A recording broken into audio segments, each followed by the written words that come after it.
Meus amados irmãos e Pai do Senhor, se alguém pudesse comentar um pouquinho de retorno para mim aqui, um pouquinho de retorno. Glória a Deus, aleluia. Meus irmãos, estou feliz nessa manhã em poder participar convosco desse trabalho. Falei com o pastor Pires se eu podia usar minha roupa típica, né? Ele disse que não tinha problema. Então por isso que eu estou com minha roupa típica. E confesso aos irmãos que o assunto proposto para discorrermos nessa manhã não é fácil.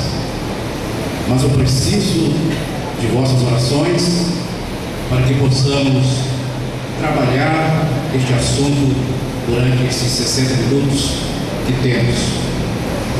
Eu gostaria de pedir aos irmãos que abrissem vossas Bíblias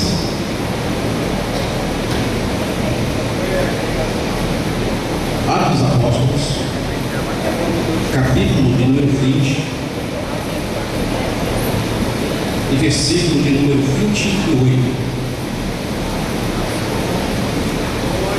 Cuidem de vocês mesmos e por todo o rebanho que o Espírito Santo entregou aos seus cuidados, como líderes da Igreja de Deus, que Ele comprou por meio do seu sangue, do seu próprio Filho.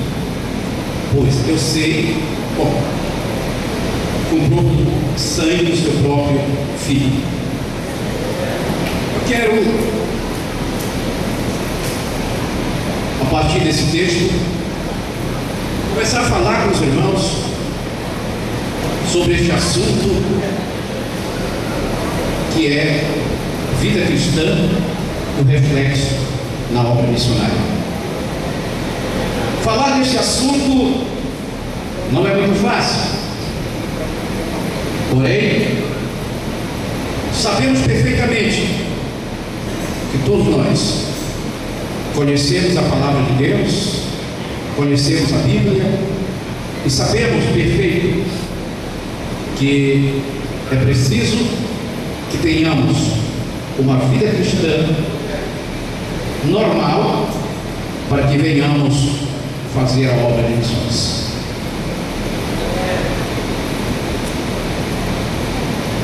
Para que nós comecemos a entender o que são reflexos da vida cristã na obra missionária, precisamos voltar um pouco e começar a entender o processo da conversão. Precisamos retroceder um pouquinho e começar a entender como se dá a conversão, para depois verificarmos os reflexos para a obra missionária. Antes de termos Jesus como Salvador, estávamos fora do projeto. Porém, a partir do momento que ouvimos a palavra, ela produziu um tipo de fé em nossas vidas. Imediatamente aconteceu arrependimento e imediato houve a conversão. Fé, arrependimento, e brotou algo dentro de nós chamado conversão.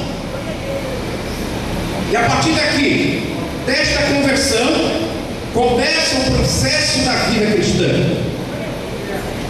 E esta vida cristã, ela tem como se fosse uma escadinha até chegar à estatura de varão perfeito. Após a conversão, nós temos algo importante chamado regeneração, que não é um processo muito rápido. Seguido tem santificação e assim sucessivamente. A partir do momento que nós entramos para o processo da conversão, é aqui que entra um grupo muito especial na igreja, chamado discipuladores. E esses discipuladores precisam ser pessoas que tenham uma vida cristã normal. Por que, pastor, uma vida cristã normal? Porque existe vida cristã que não estão de acordo com os padrões bíblicos. E esse grupo de discipuladores vai começar a trabalhar o novo convertido, colocando na vida dele os primeiros passos, o que é a vida cristã, como proceder.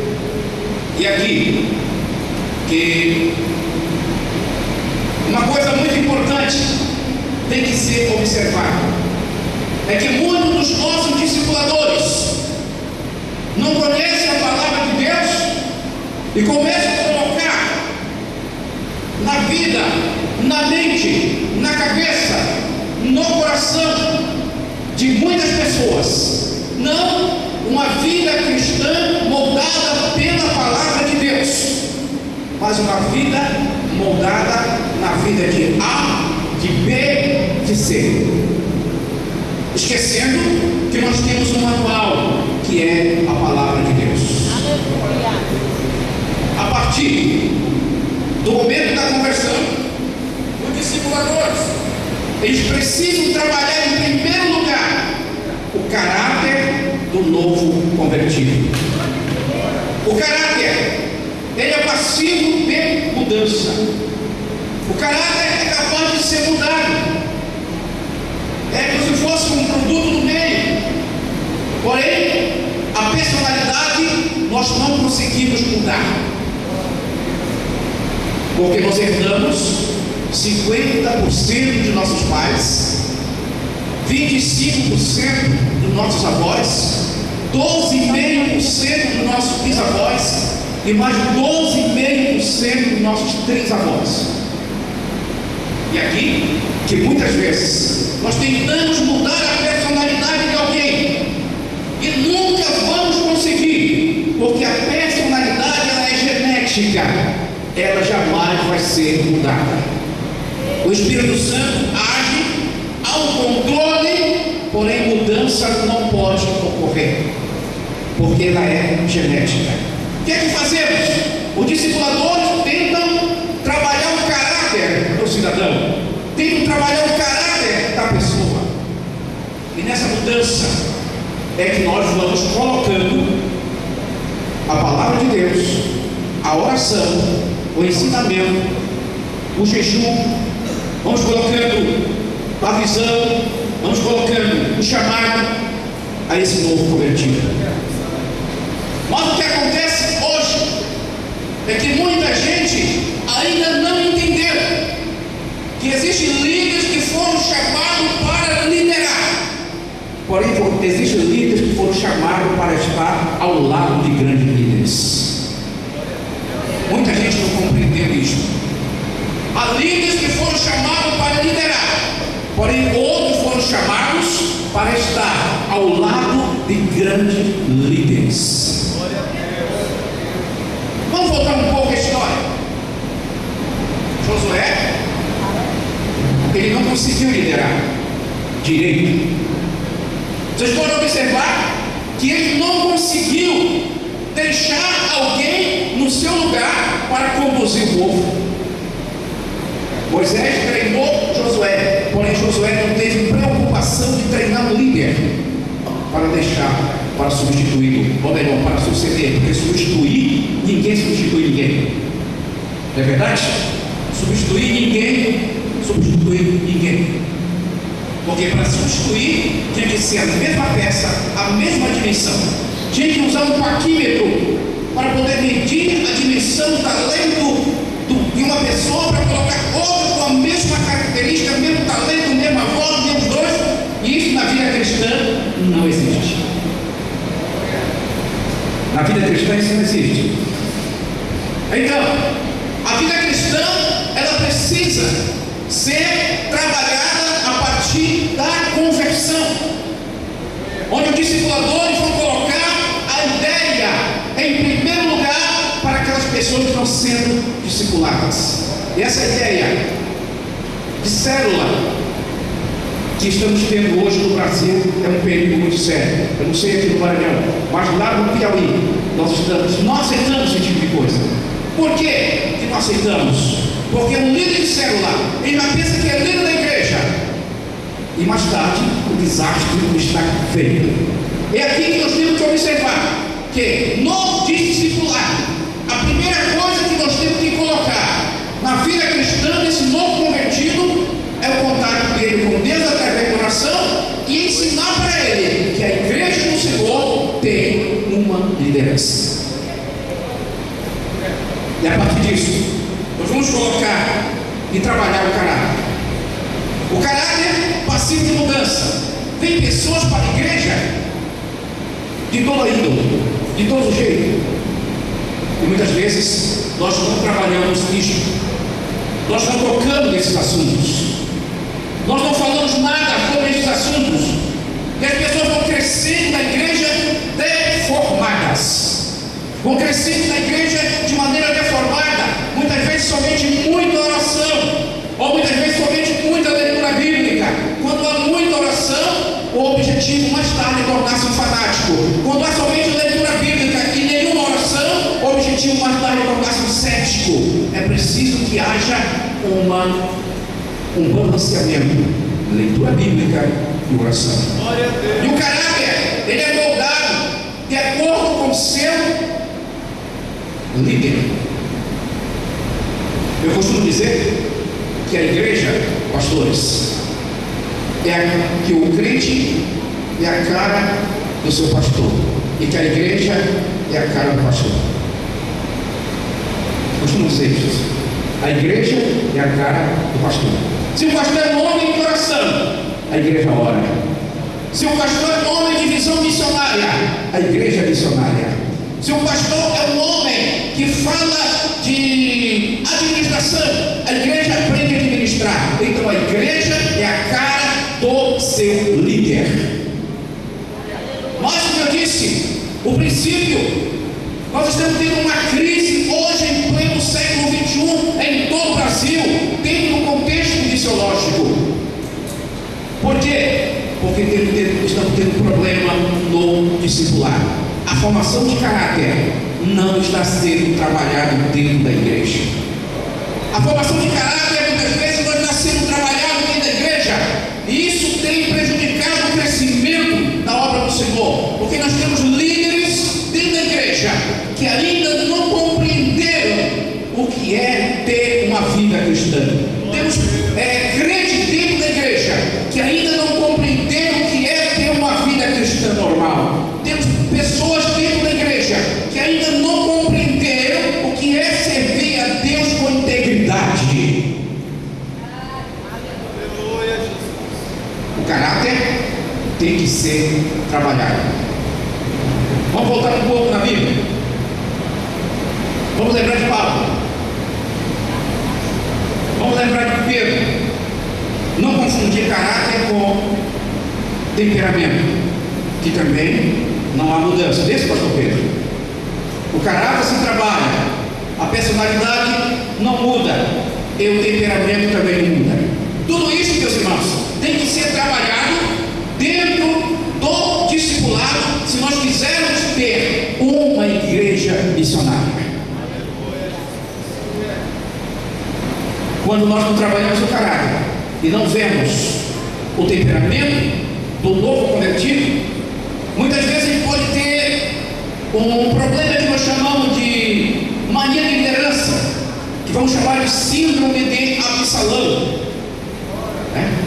Hoje há muitas pessoas cheias de síndrome de Absalão, síndrome de Jacó, síndrome de Saul. São síndromes que estão dentro da igreja, na vida de muitos líderes, na vida de muitos crentes. E quando trabalhamos caráter, nós temos que identificar essas síndromes para poder trabalhar. E a partir do momento que nós identificamos a síndrome de Absalão, identificamos a síndrome de Saul, a síndrome de Saul é muito sério. Eu tenho visto isso muito no campo missionário. E pessoas, principalmente aqui na Espanha, na Itália, e alguns brasileiros vão para lá começa um pequeno núcleo, eu não vou chamar de igreja, um pequeno núcleo, com 10, 15 pessoas. Pastor, não se escandalizem, pelo amor de Deus, mas eles vendem a igreja para o líder. Um amigo meu, pastor aqui no Brasil, ele comprou uma igreja em Portugal. A igreja, o pastor e os crentes.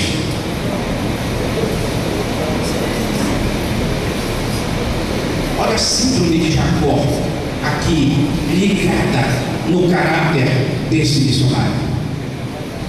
A síndrome de Jacó é a síndrome de tirar proveito da igreja, enganar a igreja, enganar os líderes, enganar os crentes. E quando isso não é trabalhado, meus irmãos, a obra vai ter prejuízo lá fora. E quando estamos trabalhando o caráter, nós temos que observar isto e começar a trabalhar, porque a partir do momento que nós trabalharmos isto, o Espírito Santo vai agir na vida desse discipulando, e mais tarde ele vai ser uma bênção na casa do Senhor.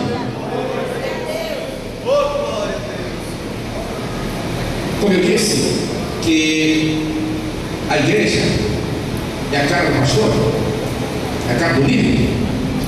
Imaginemos agora, se o pastor, o líder da igreja, vou dar somente a palavra líder, o líder da igreja, ele tem um discipulado onde não ensinaram o pastor Pedro ele contribuir com oferta de missões, não ensinaram ele a dar oferta missionária, não ensinaram ele a contribuir com missões.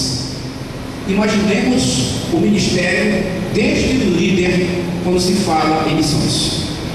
O reflexo do discipulado dele vai para o resto da vida e vai ainda contagiar os seus futuros liderados, porque ele não aprendeu a contribuir. Isso aqui tem que ser ensinado a partir do momento que nós trabalhamos um novo convertido, para que a vida cristã dele venha ter um reflexo na obra missionária. Contribuir com missões. Eu sorri há poucos dias quando o irmão, ele tem até uma boa produção, ele chegou com 12 reais, tem um carnezinho, né? Ele chegou com 12 reais e disse lá para o secretário: eu quero pagar logo o ano todo de contribuições de missões, R$1 por mês. Graças a Deus que ele veio de outra cidade para a nossa igreja. Ele não é oriundo lá da nossa igreja, ele veio de outra cidade. A gente começa a ver isso, meus irmãos, é porque no discipulado, no início da vida cristã, este crente não foi ensinado que dar é melhor do que receber. Não foi ensinado que aquele que contribui recebe 100 vezes mais e no final a vida eterna. Não foi ensinado que contribuir para a obra missionária é bíblico e está escrito na palavra do Senhor. O apóstolo Paulo sempre falava a este respeito e parece que tem sido esquecido no meio da igreja do Senhor. Temos nos preocupado com tanta coisa e esquecemos os princípios bíblicos que refletem na obra missionária. O caráter ele vai até o final da nossa vida. Contribuir com a obra de missão é algo muito importante que nós temos que ensinar aos novos convertidos, porque eles vão crescer e quando crescerem vão levar este ensinamento mais tarde. Um outro problema que temos, irmãos, nesta formação da vida cristã é que as pessoas já chegam para a igreja cheias de conceitos, e aqui nós temos que usar o que Paulo Freire chegou a dizer. Os professores sabem perfeitamente o que eu estou dizendo: desconstruir para construir. Paulo Freire falava muito de desconstruir. É isso que nós temos que fazer: desconstruir os conceitos errôneos que vêm com a pessoa e construir um outro ensinamento bíblico moldado na palavra de Deus. E a partir daqui nós vamos ter um crente crescendo balanceado. Crente crescendo balanceado. E a partir do momento que já está com a vida alicerçada, A partir do momento que o discipulador começou a falar para ele da vida cristã, começou a falar para ele como é a vida cristã, os princípios bíblicos da vida cristã, ele não deve esquecer de que fomos chamados para uma grande obra e não podemos parar. E começa a falar da contribuição missionária, para que serve, como é usada. Depois, ele tem que falar da visão. A visão. A visão de quê? A visão da igreja, o projeto da igreja com missões. Foi colocado um pouco antes aqui, eu vi um dos obreiros dizendo que em muitas igrejas não se fala mais de missões. Quando você perder, lembra de colocar lá, segundo domingo de setembro, alguém fala. Mas eu quero dizer uma coisa para a igreja do Senhor reunida nesta manhã: missões é 24 horas por dia. Missões é 24 horas por dia, porque se não fosse missões, nós não estaríamos aqui. Se não fosse missões, nós não estaríamos aqui, tenho certeza. Mas missões, não missão, né? Fazer a diferença daqui, o missiólogo sabe perfeitamente o que eu estou falando. Não podemos fazer, né? Nós temos que fazer essa diferença. Missões é uma coisa e missão é outra. Missão é a obra de Deus realizada através de Cristo. Ó, acabou Jesus. E missões é a obra de Cristo através da igreja, vai até o arrebatamento. Missão é a obra de Deus através de Cristo.